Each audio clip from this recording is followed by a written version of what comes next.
योगेन चित्तस्य पदेन वाचा मलं शरीरस्य च वैद्यकेन योगपाकरोधं प्रवरं मुनीना पतंजलिं प्राञ्जलिरान। दोनों हाथ एक दूसरे के ऊपर रब करना है और आंखों के ऊपर रब पे आंखें खोलना है। ठीक है, इसी भाव के साथ आज की कक्षा हम लोग प्रारंभ करते हैं कि हम हमारे प्रथम प्रयास में नेट जागृति परीक्षा उत्तीर्ण करेंगे। नवनीत हरिदास जी, आप प्लीज अपना माइक म्यूट कर लें। और मैं एक्चुअली मैं अभी कुछ और कर रहा हूँ, मेरे काम ही छोड़ दिया। ओके, ठीक है। क्लास में जो डिस्टर्ब करेंगे उनको मैं डायरेक्ट बाहर से रिमूव कर देंगे। देखिए सर को प्रेयर चल रही है और पता भी नहीं है कि वो बात कर रहे हैं, है ना। तो इतनी मैनर्स तो सब में होनी चाहिए। मास्टर्स के बच्चे हैं हम, कई लोग मास्टर्स पास भी कर चुके हैं। ठीक है, तो मैं चाहूंगी कि आप लोग डिसिप्लिन मेंटेन करके रखें। कल से 6-5 के बाद कोई एंट्री नहीं मिलेगी। मैं सर को सेटिंग चेंज करने बोलती हूँ, आज तो नहीं हो पाएगा, है ना। तो चलिए आज की क्लास हम लोग शुरू करते हैं। ये है ना। तो हम लोग पढ़ेंगे पातंजल योग प्रदीप से, है ना। मैं बोलूंगी आप लोगों को कि आप लोग ये, मैं पीडीएफ आज शेयर कर दूंगी या सर को बोल दूंगी शेयर करने। तो आप लोग इस पीडीएफ को या आप लोगों को बुक भी अगर मिलता है तो आप लोग जरूर पातंजल योग प्रदीप से ट्राई कीजिएगा पढ़ने का। हालांकि थोड़ा सा टफ है, योग दर्शन सब्जेक्ट ही मतलब अपने आप में थोड़ा सा टफ है ना। हम लोग धीरे धीरे पढ़ते जाएंगे तब जा करके हमको थोड़ा बहुत समझ में आएगा, है ना। क्योंकि ये एक क्या है मतलब बहुत ही ज्यादा दार्शनिक ग्रंथ है हमारा योग का। तो आज की कक्षा हम लोग शुरू करते हैं। ये है, तो बताइए पहला कितने पाद हैं हमारे योग दर्शन में? 4। यस, ठीक है, सब लोग आंसर करेंगे। कौन, क्या क्या नाम है सबका? समाधिपाद, साधनपाद, विभूतिपाद, कैवल्यपाद। ओके, ठीक है, तो हम लोग सबसे पहले समाधि पाद शुरू करते हैं। तो समाधि पाद में है हमारा 51 नंबर, सॉरी टोटल 51 सूत्र। और मैंने बताया था कल कि सबसे पहले समाधि पाद ही क्यों दिया गया है, क्यों? क्योंकि हमको अपने लक्ष्य, अपने डेस्टिनेशन के बारे में पता होना चाहिए कि कहाँ हमको जाना है। तो इसमें हमारा सबसे पहला नंबर का सूत्र जो महर्षि पतंजलि जी ने लिखा है वो है अथ योगा निशासनम। सॉरी मैम, स्क्रीन शेयर नहीं हुई है ma'am. Okay okay, thank you so much.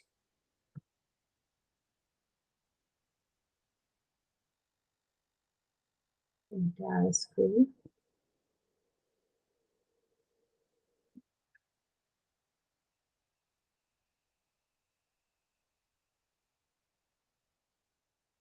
Present हो रही मेरी screen? Yes ma'am. Yes ma'am, अभी हुई है। ओके,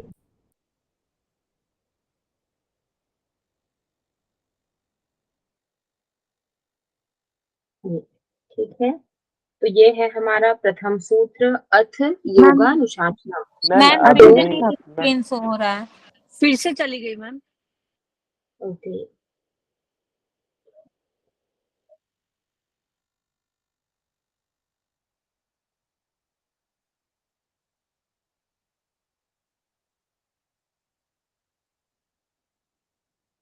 अब हो रही प्रेजेंट? Yes ma'am. ये दिख रहा? Yes ma'am.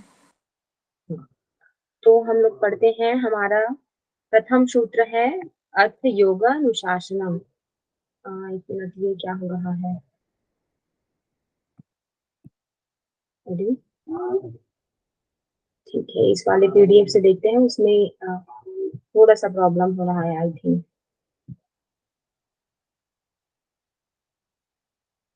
ठीक है, सॉरी फॉर टेक्निकल इश्यू।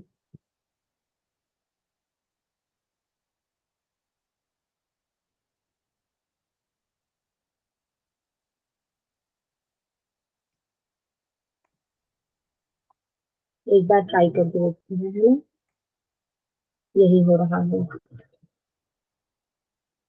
ठीक है, इस वाले पीडीएफ से पढ़ लेते हैं हम लोग। मैं देखती हूँ उसमें क्या दिक्कत हो रहा है। तो हमारा प्रथम नंबर का सूत्र है अथ योगानुशासनम। तो ये हमारे 4 वर्ड से मिलके बना है। पहला है अथ, फिर उसके बाद योग, फिर ये अनुशासनम। तो अनुशासनम में भी 2 वर्ड है, अनु और शासन। ठीक है, तो अथ का अर्थ होता है अब। जैसे कि हम लोग बचपन में जब थे तो हाँ सबने रामायण का ही हुआ है ना। तो जब महाभारत स्टार्ट होता है तो उसमें बोलते हैं ना अथ श्री महाभारत कथा करके। तो आप किसी भी चीज ग्रंथों में जैसे जो अथ वर्ड यूज हुआ है तो इसका जो अर्थ होता है कि अब क्या है, प्रारंभ करने से है, सॉरी अब से होता है ना। अथ का मतलब शुरू होता है और इति का अर्थ होता है लास्ट। तो अथ का अर्थ है अब से। फिर उसके बाद योग का अर्थ है वो दूसरे नंबर के हमारा जो सूत्र है उसमें बताया गया है। फिर उसके बाद अनु है वो एक क्या है, हम लोग वो पढ़ते हैं ना प्रत्यय, और एक क्या होता है जी हिंदी में, उपसर्ग। हाँ हाँ ठीक है। तो प्रत्यय है वो पीछे में लगता है और अनु है क्या है, वो उपसर्ग है। तो ये शासन के पूर्व अनु शब्द लगा है और उसका अर्थ 2 चीजों से लिया जाता है। एक राज्य से होता है, जो हम लोग शासन करते हैं जो राजा महाराजा का होता है, और दूसरा है आरंभ करने से, है ना। तो जो परंपरागत हमारा योग विषयक शास्त्र है उसको, 1 मिनट, ठीक है। तो यहाँ पर इसमें देखते हैं हम लोग, है ना, जो हमारा पातंजल योग प्रदीप से है। तो अर्थ का अर्थ है अब आरंभ करते हैं। योग शब्द का अर्थ है वो नेक्स्ट नंबर के सूत्र में दिया गया है। और अनुशासनम अर्थात योग की शिक्षा देने वाला जो ग्रंथ है उसको। तो पहले नंबर के सूत्र में महर्षि पतंजलि बोल रहे हैं कि हम जो योग की शिक्षा देने वाला ग्रंथ है उसका अध्ययन हम लोग प्रारंभ करते हैं। यहाँ पर आप लोग अनुशासन का अर्थ जो हम लोग स्कूल में डिसिप्लिन ये वर्ड पढ़ते हैं ना उससे नहीं है, उसका अर्थ है जो योग की शिक्षा देने वाला ग्रंथ है उससे। आया समझ में आप सभी को? Yes ma'am. हाँ योग ठीक की है, जल्दी शिक्षा देने रिस्पॉन्ड वाला, अब हम ग्रंथ। योग की शिक्षा देने वाला ग्रंथ पढ़ रहे हैं, ऐसे ऐसे बता रहे हैं, राइट? हाँ हाँ ठीक है, हाँ हाँ, क्योंकि पहले नंबर का सूत्र है तो वही बताया गया है। ठीक है, अब उसके बाद हमारा जो दूसरा नंबर का सूत्र है उसमें बोला गया है योग चित्त वृत्ति निरोधा। ठीक है, तो यहाँ पर फिर क्या है, हमारे 4 वर्ड हैं। पहला है योग, दूसरा है चित्त, तीसरा है वृत्ति और चौथा है निरोध, है ना। तो योग का अर्थ क्या है, बाकी और दूसरे सब्जेक्ट्स में आप लोगों ने क्या पढ़ा है योग का अर्थ? जैसे कि भगवत गीता में क्या दिया गया है, योग कर्मसु योगा कौशलम कर्मसु कौशलम। एंड यस हाँ, समत्वम कर्मों में योगिच्यते। कुशलता ही क्या, हाँ ठीक है। तो उसी प्रकार अब हमारा जो योग दर्शन है उसमें बताया गया है कि वर्टिकल लाइंस आ रहे हैं, 1 मिनट, है ना। ये फिर ओपन करती हूँ एक बार, क्योंकि पातंजल प्रदीप में आता है ना।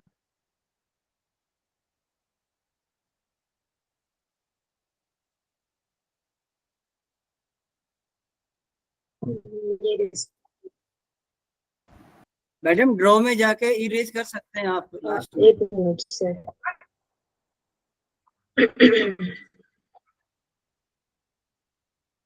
और ये है ना,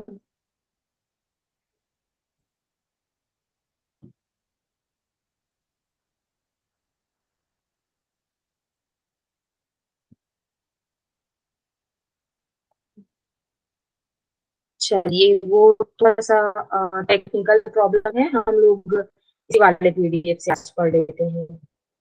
ठीक है, थोड़ा सा एक्सप्लेनेशन पे फोकस कर लेंगे। अ,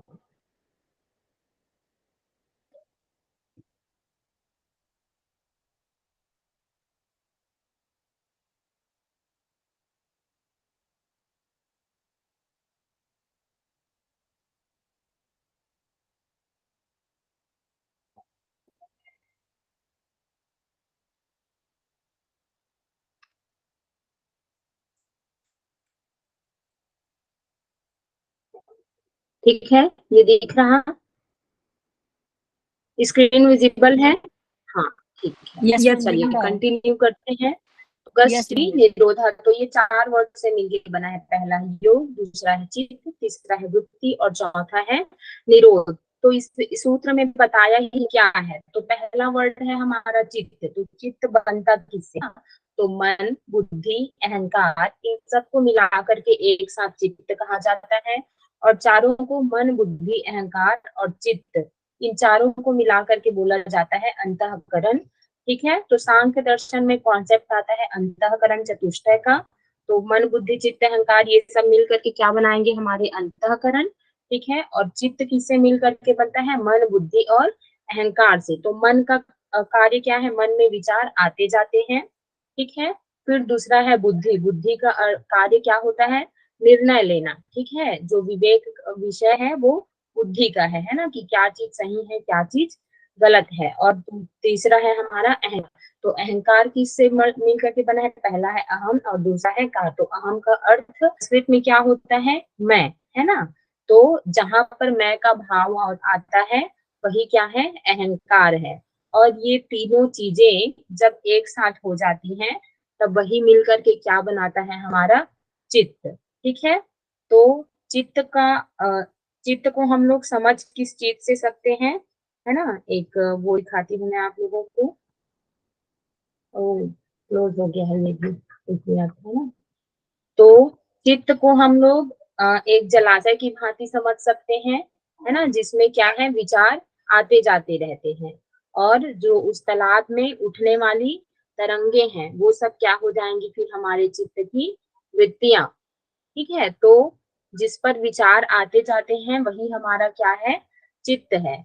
और उसके बाद जो विचार है ना, जो तरंगे उठती हैं मन में, तो वो क्या हो जाएंगी? तालाब में जो उठने वाली लहरें हैं।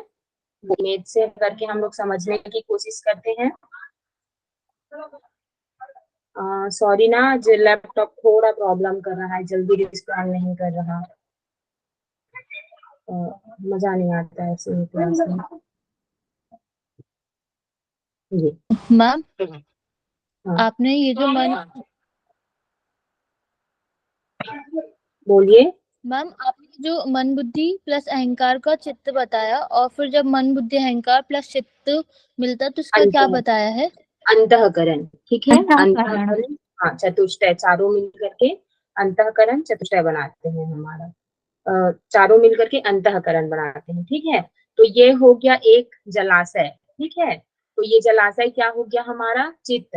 अब इसमें जो तरंगे उठेंगी वो क्या है? चित्त की वृत्तियां। तो आया समझ में चित्त क्या है? फिर उसके बाद आता है चित्त के बाद हमारी वृत्ति। तो वृत्ति भी समझ गए हम। जो चित्त में आने जाने वाले जो विचार है वही क्या है? हमारी वृत्ति। और निरोध का अर्थ है रोकने से। तो चित्त की वृत्तियों का निरोध या सर्वथा रुक जाना ही क्या कहलाता है? योग कहलाता है। अब योग शब्द की परिभाषा करके अब उसका सर्वोपरि फल बताते हैं। अब योग शब्द तो महर्षि पतंजलि जी ने बता दिया। तो अब योग करने का फल क्या है? निरोध हम क्यों करें? मतलब जब तक हमको कुछ एडवांटेज नहीं होगा तब तक हम कोई काम करें ही क्यों, है ना।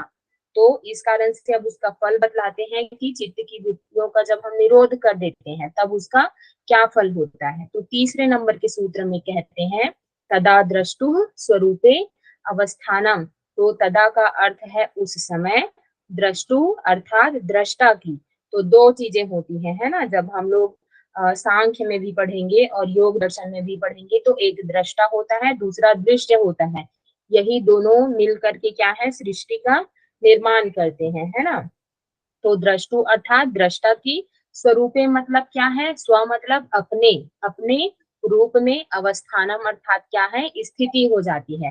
तो जब हमारे चित्त की सारी वृत्तियों का क्या है? निरोध हो जाएगा।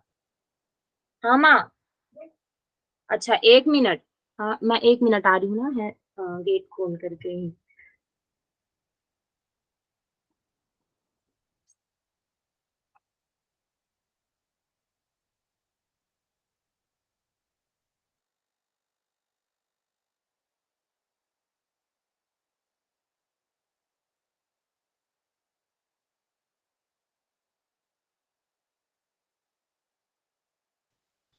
सॉरी, है ना, कंटिन्यू करते हैं हम लोग।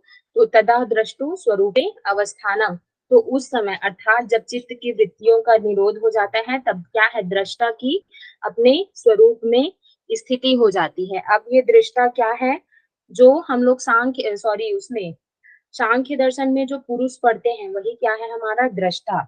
इसी दृष्टा को जो भगवत गीता है उसमें आत्मा कहा गया है। ठीक है, तो दृष्टा और आत्मा दोनों में अंतर क्या होता है ना, मतलब पुरुष और दृष्टा में। तो पुरुष क्या है, शुद्ध चेतन स्वरूप होता है ना। एक मिनट, सॉरी, पुरुष क्या है, आत्मा का शुद्ध चेतन स्वरूप है, और उसमें जब चित्त का प्रकाश पड़ता है ना, तब वही क्या बन जाता है, हमारा दृष्टा। ठीक, तो दृष्टा की जब क्या है, चित्त की वृत्तियों का निरोध हो जाता है तब वह क्या है, अपने स्वरूप में स्थित हो जाता है। तो अपने स्वरूप में स्थित हो जाता है का अर्थ क्या हुआ, कि वह अपनी कैवल्य अवस्था को अर्थात अपनी जो शुद्ध चेतन अवस्था है उसको प्राप्त कर लेता है। आया समझ में? Yes ma'am. मैम हाँ, पुरुष या आत्मा का चेतन स्वरूप है, ऐसे आपने बताया, राइट?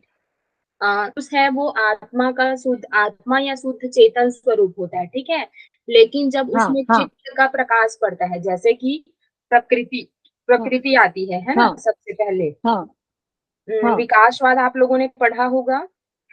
एक जी मिनट, मैम। हम दिखाते हैं आपको, है ना। और चित्त का प्रकाश पड़ने से उसमें वो दृष्टा कहलाता है। ठीक है, ओके, ओके। आएगा आएगा, ये है। ठीक है, ये प्रकृति हुई।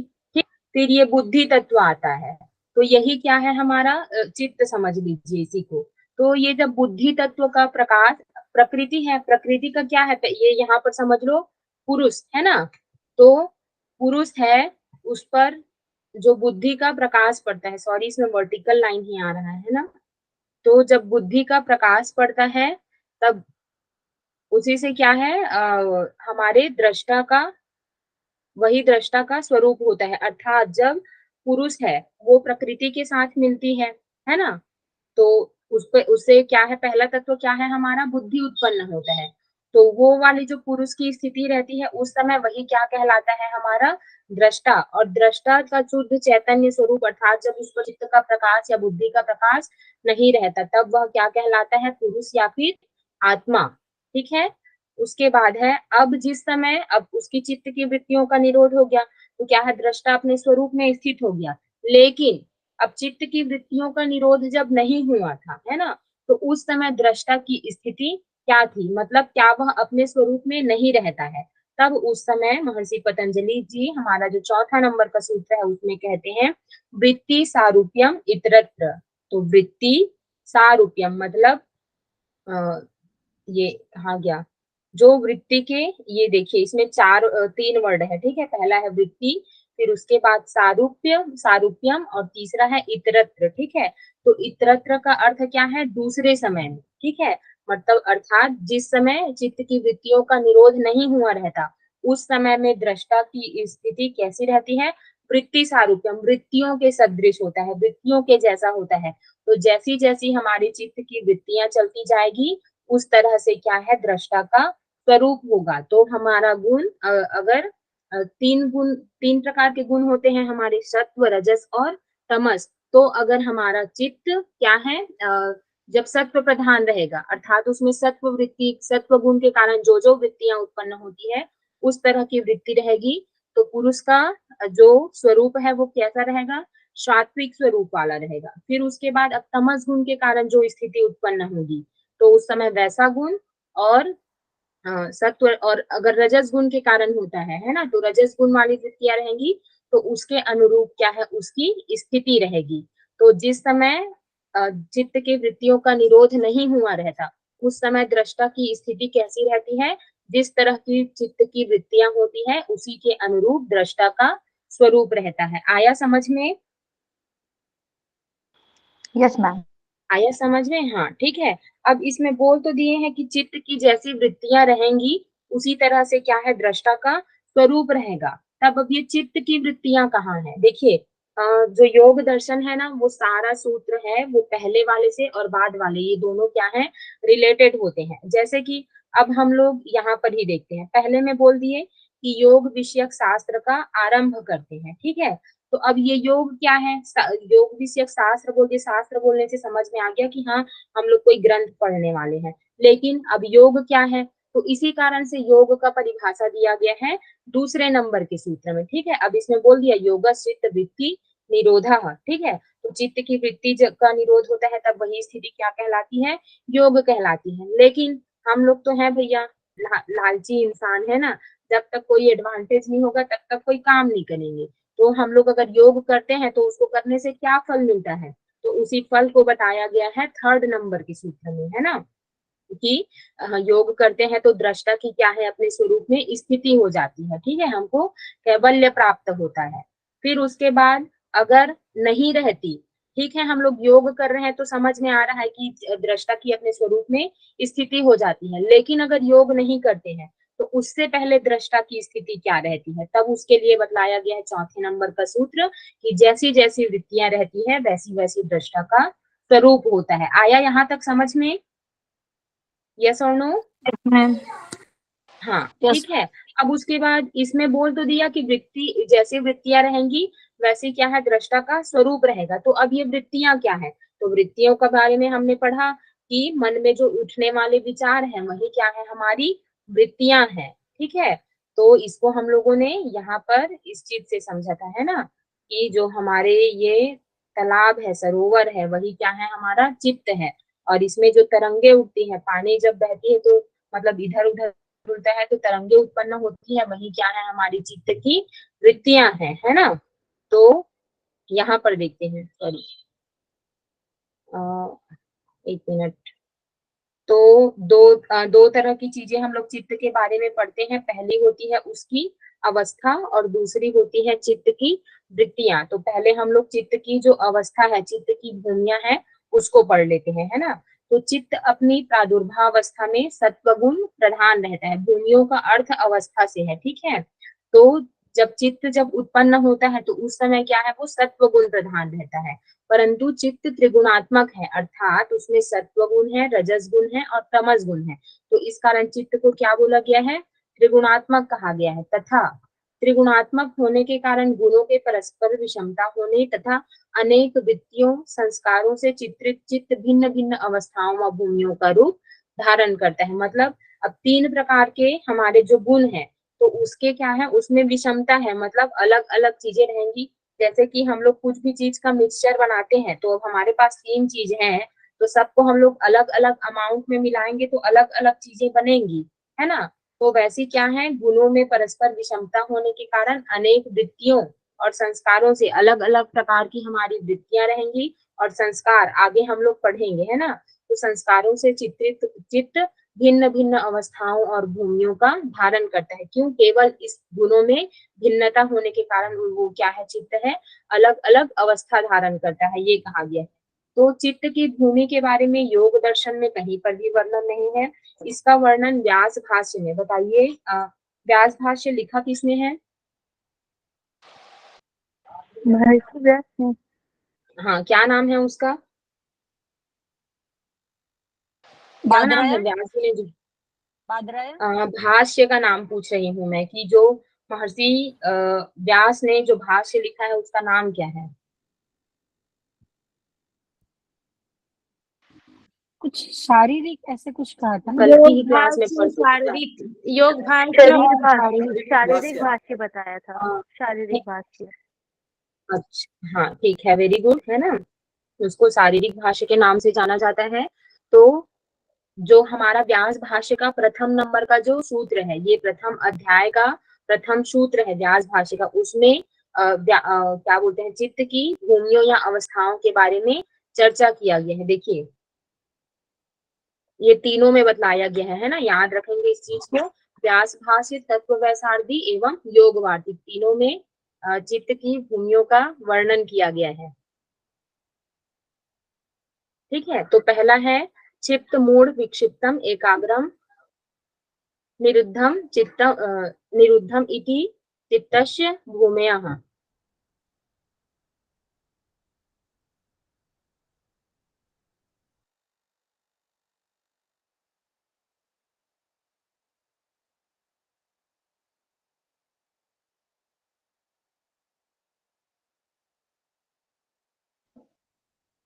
ठीक है, तो हमारे प्रथम व्यास भाष्य के प्रथम अध्याय के प्रथम नंबर के सूत्र में बताया गया है, चित्तम मूढ़ विक्षिप्तम एकाग्रम निरुद्धम इति चित्तस्य भूम्यः। चित्त, मूढ़, विक्षिप्त, एकाग्र और निरुद्ध, ये सीक्वेंस आप लोग याद रखेंगे, है ना। चित्त, मूढ़, विक्षिप्त, एकाग्र और निरुद्ध, ये क्या है, हमारी चित्त की भूमिया है। तो चित्त में क्या है, इसमें एकदम डिटेल दिया गया है ना। आप लोग इस चीज को पढ़ेंगे, आप लोगों को ये भेज दूंगी। तो जो चित्त अवस्था है ना, तो उसमें हमारा जो चित्त है क्या है, रजस गुण प्रधान होता है, रजोगुण प्रधान होता है। और रजोगुण का कार्य क्या है, क्रियाशीलता। तो चंचल मन और जो क्रोध आदि की स्थिति होती है, वो कौन सी हमारी चित्त की भूमि में होती है, चित्त अवस्था में। फिर उसके बाद आता है मूढ़ अवस्था। तो मूढ़ का अर्थ क्या है, जब तमोगुण प्रधान युक्त हमारा जो चित्त होता है, तो उस समय हमारी मूढ़ अवस्था रहती है और इस स्थिति में निद्रा एवं आलस्य आदि आते हैं।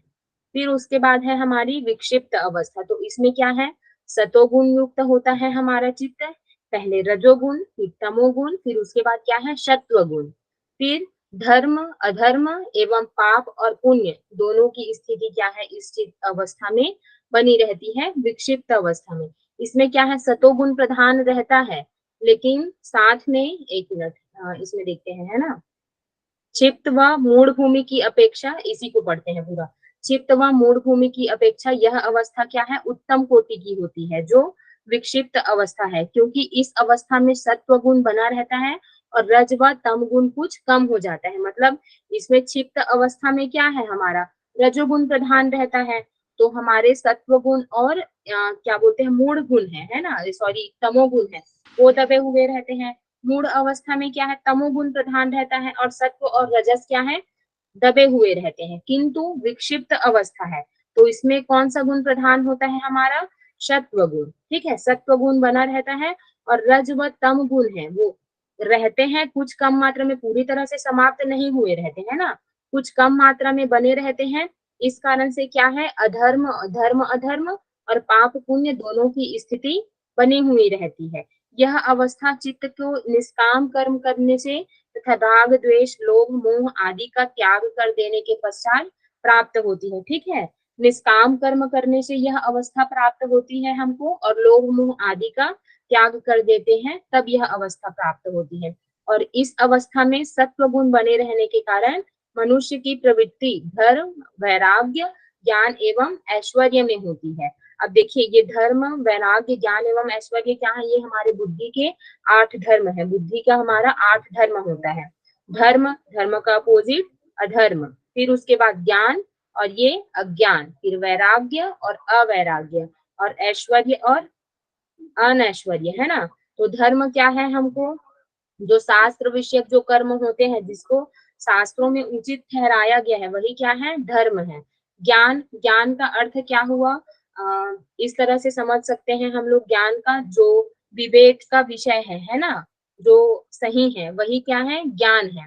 फिर उसके बाद वैराग्य, जो राग आदि, मतलब कोई भी चीज है तो उसमें से जो डिटैचमेंट की स्थिति आ जाती है, उससे अनासक्त हो जाते हैं, तो वो क्या है, वैराग्य। फिर ऐश्वर्य, इन सब कामों की ओर जो मतलब जो अच्छे कार्य हैं, उसको ऐश्वर्य कहा जाता है, जिसके जो ये जो अच्छे कार्य है हमारे धर्म, ज्ञान, वैराग्य इत्यादि को जो बढ़ाते हैं, वो क्या है, ऐश्वर्य। और इन्हीं सब का जस्ट अपोजिट क्या है, ये अधर्म, अज्ञान, अवैराग्य और अनैश्वर्य। तो ये बुद्धि के हमारे 8 धर्म हुए। और ये जो विक्षिप्त अवस्था है ना, तो इसमें मनुष्य की प्रवृत्ति धर्म, वैराग्य, ज्ञान एवं ऐश्वर्य में होती है। परंतु रजोगुण के बढ़ते ही विवेचन में चित्त में क्षोभ को प्राप्त हो जाता है और रजोगुण चित्त को विक्षिप्त करता है, इसलिए इसे विक्षिप्त अवस्था कहा जाता है। विक्षिप्त का अर्थ मतलब डायरेक्ट पागल से करके लिया जाता है। ठीक है, पागल लोग होते हैं वो कैसे होते हैं, कुछ समय तो अच्छे रहेंगे, लेकिन उसके बाद थोड़ा ही कुछ किए तो तुरंत उनका दिमाग खराब हो जाता है ना, वैसे। तो सत्व गुण प्रधान रहेगा तब तक तो अच्छा कार्य करेगा, लेकिन जैसे ही रजस गुण बढ़ा, उसी समय चित्त क्या है, क्षोभ को प्राप्त हो जाता है और चित्त को विक्षिप्त कर देता है, इसलिए इसे क्या है, विक्षिप्त अवस्था कहा जाता है। तथा यह अवस्था श्रेष्ठ मनुष्यों तथा जिज्ञासु साधकों की होती है। ठीक है, ये जो हमारी विक्षिप्त अवस्था है, श्रेष्ठ मनुष्य तथा जिज्ञासु साधुओं की होती है। अब उसके बाद है एकाग्र अवस्था, जब एक ही विषय में वृत्तियों का प्रवाह निरंतर चित्त में बना रहता है। एकाग्र का अर्थ आप लोग क्या समझते हैं, मतलब कंटिन्यूअसली हम लोग फोकस्ड हैं, है ना, तो ये वही स्थिति है जब एक ही विषय में वृत्तियों का प्रवाह निरंतर चित्त में बहता रहे।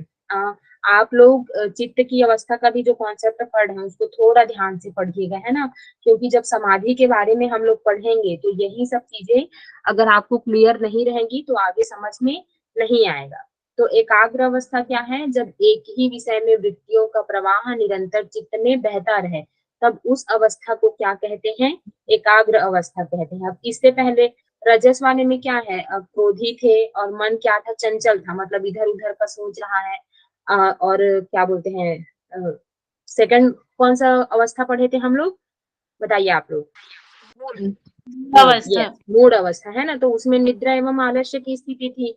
अब तीसरा था विक्षिप्त अवस्था, इसमें कुछ समय तक अच्छे हैं, कुछ समय तक अच्छे नहीं है, मतलब क्या है, कंटिन्यूअसली हमारी वृत्तियां चेंज हो रही हैं, है ना, लेकिन अब इसमें क्या है, वृत्तियों का प्रवाह निरंतर एक सा बना रहे, तब उस अवस्था को क्या कहते हैं, एकाग्र अवस्था कहते हैं। और यह चित्त की क्या है, स्वाभाविक अवस्था है। इस अवस्था में चित्त बाह्य विषयों तथा रज और व तम का प्रभाव नहीं रहता है। अब जब एकाग्र अवस्था है तब इसमें क्या है, सत्व गुण प्रधान हो जाता है इसमें चित्त पूरी तरह से, और इसमें बाह्य विषय तथा रज व तम का प्रभाव बिल्कुल भी नहीं रहता, तब वह चमकते हुए स्फटिक मणि के समान स्वच्छ व निर्मल हो जाता है। ये कॉन्सेप्ट हम लोग आगे पढ़ेंगे, है ना, इसी वाले क्या है पाद में, है ना। तो इस अवस्था में सत्व गुण के कारण रज व तम दबकर पूर्ण रूप से अभाव हो जाता है तथा साधक का चित्त एक बिंदु पर क्या है, केंद्रित हो जाता है। अब इसमें देखिए रज और तमोगुण है वो पूरी तरह से समाप्त हो गए और सात्विक गुण प्रधान होने के कारण चित्त क्या है, एक बिंदु पर केंद्रित हो जाता है। और इसी अवस्था में चिंतन मनन किया जाता है, क्योंकि इस अवस्था में साधक का चित्त शांत हो जाता है और यह अवस्था क्या है, विवेक ख्याति की होती है। तो एकाग्र अवस्था में हमारी चित्त की स्थिति कैसी होती है, कैसी होती है जी, हाँ, विवेक ख्याति, जो विवेक ज्ञान हम लोग प्राप्त करते हैं ना, तो वो वाली स्थिति हो जाती है। और इसी अवस्था को क्या है, संप्रज्ञात समाधि भी कहा जाता है। अब यहाँ से ये थोड़ा सा टफ होना चालू हो गया, तो अगर अभी समझ में नहीं आता है तो एटलीस्ट बस आप लोग याद रख लेंगे कि ऐसा क्यों बोला गया है, आगे चीजें हम बाद में एक्सप्लेन करेंगे, ठीक है। और इस अवस्था में चित्त एक ही विषय में स्थिर हो जाता है, यह चित्त की निर्मल व स्वच्छ अवस्था होती है। एकाग्र अवस्था में चित्त धर्म ज्ञान एवं वैराग्य की प्रधानता रहती है और इस अवस्था में साधक को स्थूल से लेकर के सूक्ष्म तक का ज्ञान हो जाता है। इससे पहले जिन भी लोगों ने योग दर्शन पढ़ा होगा तो आप लोगों को ये सब पढ़ के ऐसा लग रहा होगा कि ये सब तो सूत्र में दिया गया है करके, है ना, साधक की विवेक ज्ञान की अवस्था प्राप्त होती है, शुद्ध ये निर्मल और स्वच्छ हो जाती है, स्फटिक मणि की भांति हो जाती है, ये सब दिया गया है ना, पढ़े हैं कि नहीं पढ़े हैं, और आगे, हाँ, तो ये सब आप लोग इन सब को लेकर के अभी एकदम ज्यादा पैनिक नहीं होंगे, है ना, सिर्फ पढ़ लीजिए, बस इतना याद रखेंगे कि एकाग्र अवस्था में क्या है, संप्रज्ञात समाधि वाली स्थिति रहती है और वृत्तियों के अंतर्मुखी होने के कारण ही इस अवस्था को क्या है, एकाग्र अवस्था कहा जाता है। और योग का आरंभ भी क्या है, इसी अवस्था में होता है। तो इस कारण से एकाग्र अवस्था और निरुद्ध अवस्था, इन दोनों को योग के लिए उपयोगी भूमि कहा गया है, या उपयोग चित्त की उपयोगी अवस्था कहा गया है। क्यों, क्योंकि योग का आरंभ क्या है, इसी अवस्था में है। अब देखिए हमारा गुण सत्व प्रधान युक्त है ना, मतलब एकाग्रता की स्थिति बनी है। अब मेरा मन चंचल है, तमोगुण की स्थिति बनी हुई है और ये विक्षिप्त अवस्था है, तो इस समय हम लोग योग कर पाएंगे क्या, नहीं कर पाएंगे। लेकिन अगर हमारा मन सत्व गुण युक्त है, एकाग्र अवस्था में है, तभी हम क्या है, योग कर पाएंगे। आप लोग ध्यान भी जब मतलब मेडिटेशन की प्रैक्टिस करते होंगे, आप लोग जब ध्यान का जब प्रैक्टिस करते हैं तो जब मन एकदम इधर उधर चलते रहता है, ये तब इन सब अवस्था में कर पाते हैं क्या, नहीं कर पाते। जब हमको खुद मतलब थोड़ा सा शांति फील होता है तब जा करके हम लोग उस अवस्था में रह पाते हैं। तो इसी कारण क्या क्या है, योग का आरंभ भी क्या है, हमारी एकाग्र अवस्था में ही होता है। ये हो गया हमारी चौथी भूमि। अब पांचवी भूमि है हमारी विवेक ख्याति अर्थात विवेक ज्ञान द्वारा जब चित्त और पुरुष के भेद का साक्षात्कार हो जाता है, अर्थात चित्त अलग है और पुरुष अलग है, इस भेद का साक्षात्कार हमको हो जाता है, तब उस विवेक ख्याति या विवेक ज्ञान के उदय होने पर वैराग्य की प्राप्ति होती है। वैराग्य हमको कब प्राप्त होता है? जब विवेक ज्ञान का उदय हो जाता है, और इस अवस्था में योगी सुख दुख से विरक्त होकर इसका परित्याग कर निरोधावस्था में पहुंच जाता है। आप लोगों को बाहर से वॉइस आ रही है क्या? नहीं मैम। थोड़ी सी आ रही है मैम। हाँ ठीक है, हाँ ठीक है। तो तब उस विवेक ख्याति के उदय होने पर वैराग्य की प्राप्ति होती है, और इस अवस्था में योगी सुख दुख से विरक्त होकर इसका परित्याग कर निरोधावस्था में पहुंच जाता है। एक मिनट है ना।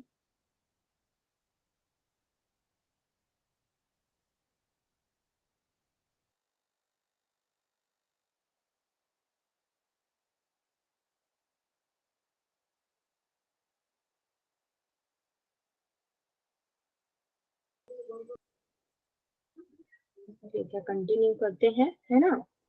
तो विवेक ख्याति द्वारा जब चित्त और पुरुष के भेद का साक्षात्कार हो जाता है, अर्थात चित्त और पुरुष दोनों अलग हैं, इस चीज का जब हमको ज्ञान होता है, तब ये जब विवेक ज्ञान हमको प्राप्त हो गया तो उसी से क्या है, वैराग्य की स्थिति आती है, और इस अवस्था में योगी सुख दुख से क्या है, अलग होकर इन सब का त्याग कर देता है, और कौन सी अवस्था में पहुंच जाता है, निरोध अवस्था में। और जिस कारण संस्कारों के बीच के रहते हुए भी उनको जागृत नहीं कर पाता है, तो जो संस्कार के बीज हमारे बने हुए हैं तो वो भी जागृत नहीं हो पाता है। और विवेक ख्याति भी एक प्रकार की वृत्ति ही है, और इस वृत्ति के निरुद्ध होने पर सभी वृत्तियां समाप्त हो जाती है। अर्थात जब हमको विवेक ज्ञान प्राप्त होता है तो जो दग्ध बीज, जो दबे हुए संस्कारों के जो बीज रहते हैं वो भी जागृत नहीं हो पाते हैं, और जो ये क्या है, विवेक ज्ञान है या विवेक ख्याति है, वो भी क्या है, एक वृत्ति है। और जब ये वृत्ति समाप्त हो जाती है तो क्या है, सभी वृत्तियां समाप्त हो जाती है, और यही क्या है, चित्त की निरुद्धावस्था है। इसको भी आगे हम लोग सूत्र के रूप में पढ़ेंगे, है ना। तो इस निरुद्धावस्था में ही किसी भी प्रकार की वृत्ति के न रहने पर कोई भी पदार्थ जानने में नहीं आता, तथा कर्माशय रूप जन्म जन्मांतरों के बीज नहीं रहते हैं, इसलिए इसको क्या है, असंप्रज्ञात समाधि कहा जाता है। तो इसमें अब जन्म जन्मांतर मतलब जो हमारे कर्म संस्कार रहते हैं उसी के कारण हमारा बार बार जन्म होता है, लेकिन निरुद्धावस्था में ये सब समाप्त हो जाता है, इस कारण इसको क्या बोला जाता है, असंप्रज्ञात समाधि, और एकाग्र अवस्था को संप्रज्ञात समाधि।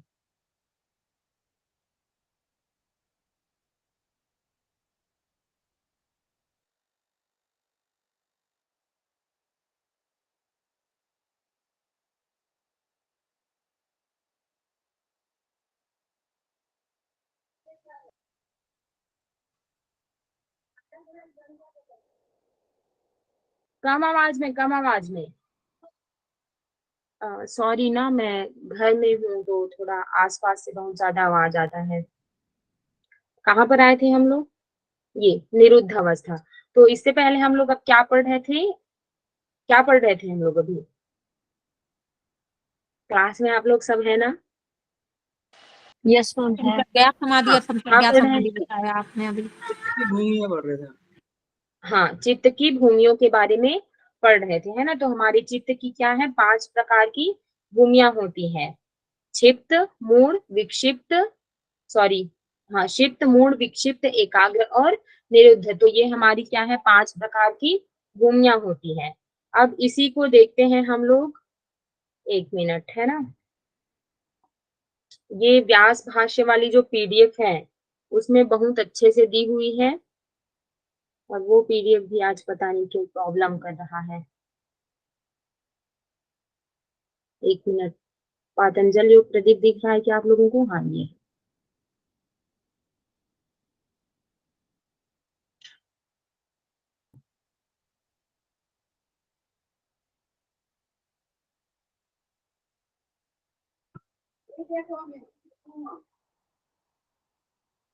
है ना, ये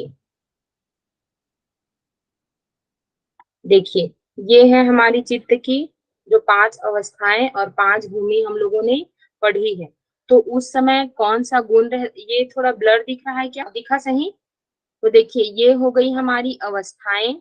उस समय ये जो गुण का परिणाम क्या रहता है, कैसी गुण वृत्ति रहती है, कौन सी दशा रहती है, ये सब क्या है थोड़ा सा टफ हो जाएगा। तो आप लोगों को जितना समझ में आता है बस उतना लिखेंगे, ज्यादा पैनिक नहीं होंगे, ठीक है। तो कौन कौन सी स्थिति रहती है, जैसे कि ये देखिए इसमें क्या है, ये निरुद्ध अवस्था है तो पर वैराग्य, और पर वैराग्य का ही फल क्या होता है, असंप्रज्ञात समाधि, है ना। एकाग्र अवस्था है तो एकाग्र अवस्था में क्या है, अपर वैराग्य वाली स्थिति रहती है ना। तो वही क्या है फिर संप्रज्ञात समाधि। तो आगे हम इन सब चीजों को रिलेट करके पढ़ेंगे। बस आप लोग अभी थोड़ा सा ध्यान रखिएगा कि कौन सी वृत्ति में कौन से हमारी जो भूमि है उसमें कौन सा गुण प्रधान रहता है, और चित्त है वो कौन कौन से कार्यों में लगा रहता है, ठीक है।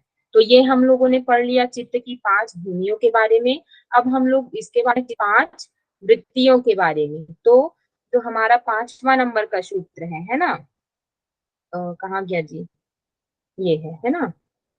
तो इससे पहले हम लोगों ने पढ़ लिया कि जैसी चित्त की वृत्तियां रहती है वैसा क्या है, दृष्टा का स्वरूप रहता है। अब बता रहे हैं नेक्स्ट नंबर के सूत्र में कि चित्त की वृत्तियां तो क्या है, असंख्य होती हैं। भले यहाँ पर 5 करके बताया गया, ये क्या है मतलब मेन जो उसको 5 श्रेणी में डिवाइड किया गया है वो है, लेकिन चित्त की संख्या क्या है, वृत्तियों की संख्या क्या है, असंख्य होती है। अतः उनको 5 श्रेणियों में बांटकर सूत्रकार क्या है उनका स्वरूप बतलाते हैं। तो चित्त को कितने 5 श्रेणियों में बांटा गया है, और वैसे उनकी संख्या क्या होती है, असंख्य होती है। तो 5वां नंबर का सूत्र है वृत्तयः पंचतयः क्लिष्टा क्लिष्टः। वृत्तियां कितनी होती हैं, क्लिष्ट और क्लिष्ट भेद वाली 5 प्रकार की होती है ना। तो क्लिष्ट का अर्थ क्या है, जो हमारे योग साधना में कष्ट पहुंचाते हैं, ठीक है, जो बाधा बनाते हैं, अविद्या आदि जो क्लेश है इत्यादि को बढ़ाते हैं, उसको क्या बोला जाता है, क्लिष्ट वृत्ति कहा जाता है। और अक्लिष्ट वृत्ति जो हमारे योग मार्ग में साधक होते हैं, अर्थात उसमें किसी भी प्रकार का बाधा उत्पन्न नहीं करते हैं, उसको क्या बोला जाता है, अक्लिष्ट। क्लिष्ट मतलब डायरेक्ट समझो कष्ट देने वाले, अक्लिष्ट अर्थात जो कष्ट नहीं देते हैं। तो योग मार्ग में जो बाधा उत्पन्न करेंगे वो क्या कहलाएगा, क्लिष्ट वृत्ति। और अक्लिष्ट वृत्ति क्या है, जो हमारे योग मार्ग में बाधा उत्पन्न नहीं करेंगे, तो उसको बोला जाता है अक्लिष्ट वृत्ति, है ना। आगे पीडीएफ से देखते हैं हम लोग ये।